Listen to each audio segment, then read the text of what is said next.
You know, I don't make YouTube videos like that, but I felt compelled to. I can feel it in my spirit. I had to talk about this. Y'all niggas make me itch, bro. I just get to itching, bro. I just get to itching, bro. My spirit just. Now, don't get me wrong, there's some valid criticism, but overall, bro, there's just some shitty takes on Twitter right now about Persona 4 Revival. We're gonna talk about some of them. First things first, we got this person. Cut out their name, of course. So they say, last thing I'll say about P4R, the desperate attempt to recapture the actually charming stylization of Persona 5's UI has gone too far. What the fuck am I looking at? Now a lot of y'all kind of low key tripping on this. I've seen some people trying to roast the dial on the bottom right of the screen, saying it's like a washing machine. Nigga, if your washing machine looks like that in 2026, bro, we got. I'm not even gonna go there, bro. I'm sorry. Getting back on topic, I think some of you guys are what's the word I'm looking for?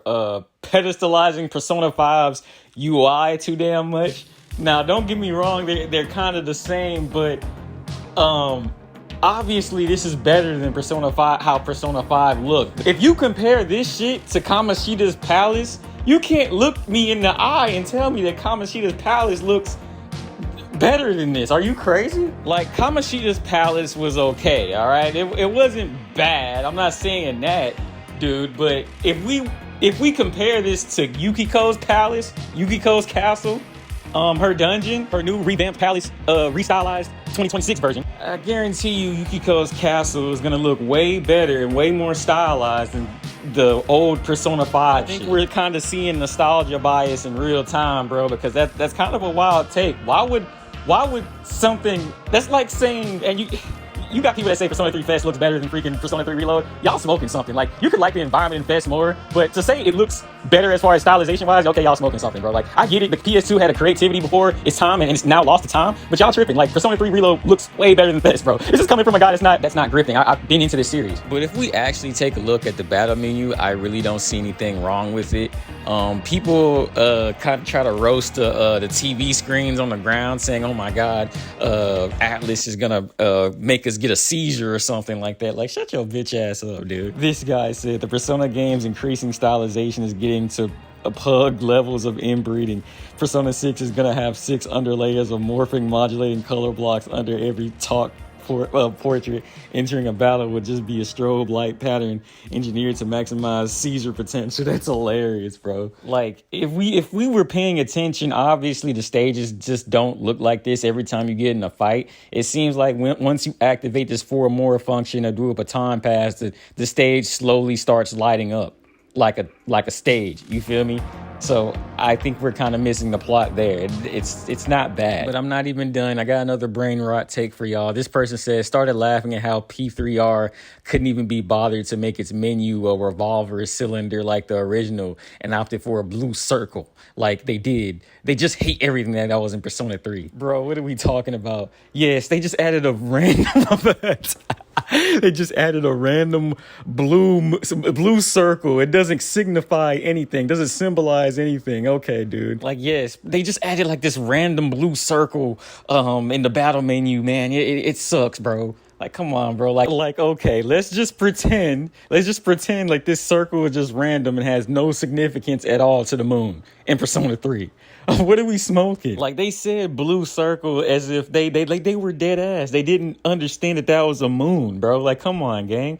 And I'm not gonna lie, that looks a little bit more stylish than the damn revolver shit. I didn't even know what they were talking about at first because I didn't even remember that it was a damn revolver in P3 that was, and a matter of fact, that wasn't even in P3 Fest. That was in Portable. They had a revolver looking thing in Portable, not even in Fest. In Fest, it looked average and bland. I've never played Portable. I've always played Fest. That's a true game since it has the answer and stuff like that.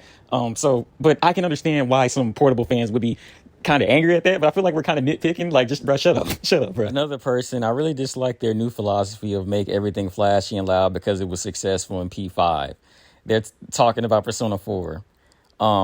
Persona 5 from its very roots is flashy, and everything in the game reflects that thematically. The other games don't have to follow the same roots as P5. I'm trying to figure out what they're referring to. Are you referring to the all-out attacks? Are you referring to the palaces? Like, what are you talking about?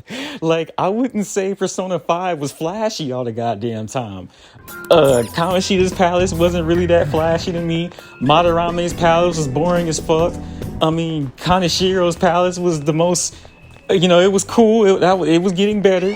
Okumura's palace, that was good. Sai's palace was the most flashiest if you're referring to that. But I would like to argue that Persona 4 has always been flashy. I don't know what you're talking about. Persona 4's opening was very flashy as fuck. Like, what are we talking about? Do we not remember that? Have we played the games?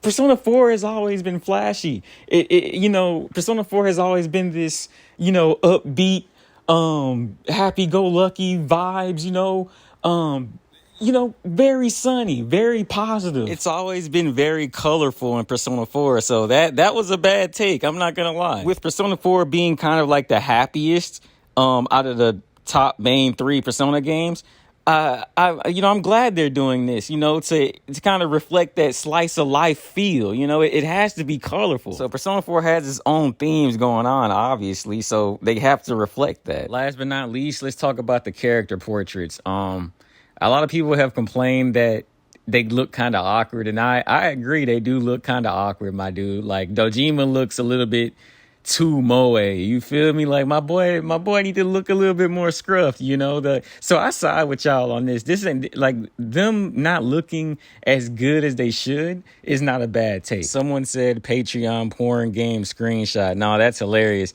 I ain't gonna lie, bro. It does look a little awkward outside the TV world, but we do have like a several month polish. They can polish it up. I don't think there's nothing to worry about. But yeah, I do agree. They do kind of look a little ass. So any complaints towards that, I completely understand, bro. But I feel like it'd be one of those things that kind of grow on you over time. Naoto's hair should be just a tad bit longer here, like just a tad bit longer, dude. I had to go and put P4 Revival's art portrait versus P3 Reload art portraits, and we know what mogs what. I don't even have to say this. Reload obviously looks better, but Persona 4 obviously has its own thing going on, so who knows, it could gradually grow on us as time passes. Anyway, guys, I think that's the end of this video. I think I had a good laugh enough. People saying Persona 4 looks too fucking flashy is they don't understand what they're talking about. Metaphors, some say Metaphor looked flashy. What are you talking about? How?